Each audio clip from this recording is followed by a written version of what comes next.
So Arizona Christian University just scored a major victory. I would call it a victory in a settlement with Washington Elementary School District. This was a really interesting case for a lot of reasons, and we'll get into that. But basically, student teachers were precluded after an 11-year partnership with the college from being present in the district. Can you take us through what led up to the initial lawsuit? Well, as you mentioned, for well over a decade, this great university, Arizona Christian, had a wonderful partnership with the largest elementary school district in the state of Arizona. And for many years, the district had actually hired quite a number of the student teachers from this particular university.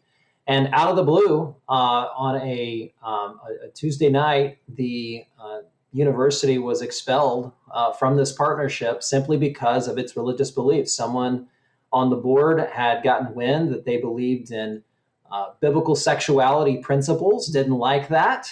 And this individual on the board garnered the other votes, and in a 5-0 unanimous vote, excluded the university from its ongoing partnership with the school district.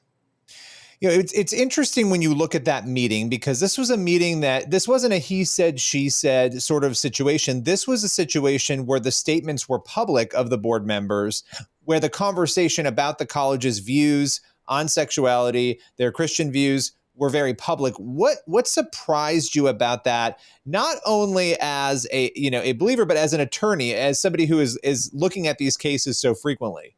Well, look, we've seen a lot over here at Alliance Defending Freedom over the years. And you go back and look at Jack Phillips, Masterpiece Cake Shop. We've seen a lot of hostility towards people of faith. And this ranks right up there, if not the most egregious I've seen. I mean, look, when you've got a school board member saying, I don't feel safe around someone because they're a Christian, and I don't think they should have their students, those Christians, at our particular elementary schools, I just think that's shocking. And so it was disturbing to watch. And so we're just so thankful that we were able to right the wrong that clearly happened here. Well, and let's talk about that. So there was a lawsuit. You filed the lawsuit in early March, I believe. Lawsuit carried through. Now, there was a settlement. So talk about that settlement. And I want to get into maybe why they settled. But what did the settlement grant to Arizona Christian? Sure. Well, we had an initial hearing before the court.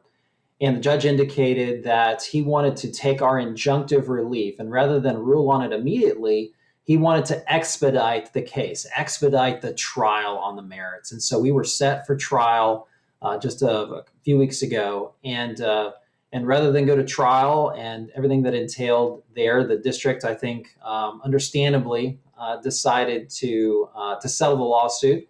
And what's great about this is that the university now has a contract that was really better than what they had before. This is a 5-year contract. It's renewed annually, which is similar to what they had before, but they were on the tail end of a 5-year deal. Now they've got 5 years. And it's greatly beneficial, not just for this university, but also those students in the district itself. There was a real disconnect between, I think, the rank and file of the district, who for years had been hiring these individuals, these students, and the board itself, who had an agenda clearly against a vendetta, if you will, against the university.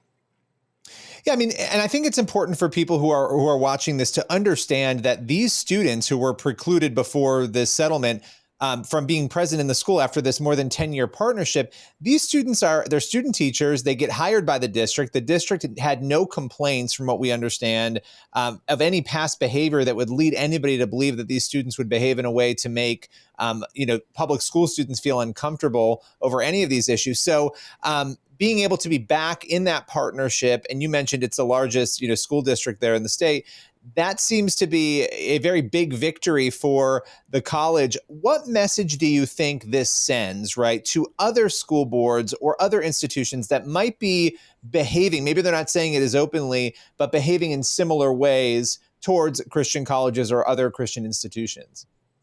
Well, I hope it sends a message that, really this is an example to all school board members or any government officials.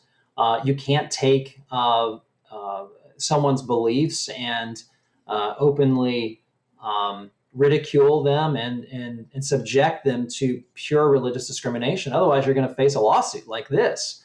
And so I think it does send a serious message that they do need to treat people with respect. And as you pointed out, what's really ridiculous here is that there was zero complaint. There weren't complaints that these students weren't doing their job, or that somehow they were using their time to proselytize. There were no allegations like that whatsoever. The school was abiding by the rules just like they do in any other school district. And it was simply a school board gone rogue who decided to discriminate against this great university. Well, and I would imagine if the school board felt they had a solid case or they were on solid legal footing, they wouldn't have settled the case so quickly and it wouldn't have resolved, so quickly. We see these sorts of cases go on and on and on when it comes to debates over religious freedom. We just watched a football coach go all the way to the Supreme Court last year. So that's interesting here. Why do you think it's important? And not everybody might feel called to wage a battle or fight back, but why is it important for colleges or institutions or Christians in general to stand up when these sorts of things happen and challenge them? Yeah, great question. This was an attack on religious freedom. Government officials cannot choose to exclude people, simply because they're religious, and it's important for people of faith to stand up. I mean, God doesn't declare that we'll obtain victory in every single instance, but I do think He has called His people to stand. And we're grateful that that's what this university did. We're grateful for all of our clients here at ADF that are willing to speak truth, do so in a kind and compassionate manner. Look, we didn't want this to end up in a federal lawsuit. It's unfortunate that it did, but we're also pleased as well that we were able to resolve it, and at the end of the day, quite frankly, get something better than they would otherwise had they not gone to litigation. Well, Ryan, I appreciate your time, as always, coming on, breaking this down for us, and looking forward to chatting with you sometime soon. Thank you so much for having me. Appreciate it.